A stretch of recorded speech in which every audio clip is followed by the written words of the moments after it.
Ano daw ang pinagkaiba nitong dalawang probiotics na to? Now Foods and Nutricon. Meron tayong tanong dito. Ito yung screenshot. And this is a great question.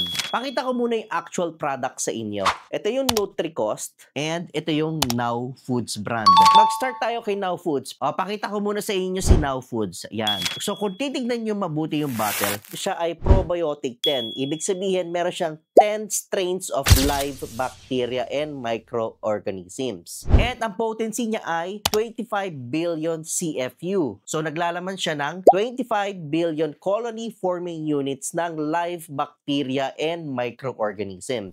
Ito yung supplement packs niya. And one bottle contains 50 capsules. Ito naman yung Nutricost Probiotic Complex. Yan.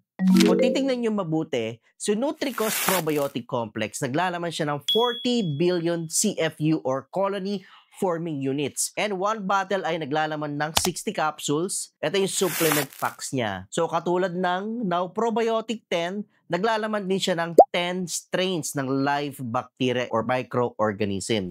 May papakita ko sa inyo yung difference between 25 billion and 40 billion. Yan.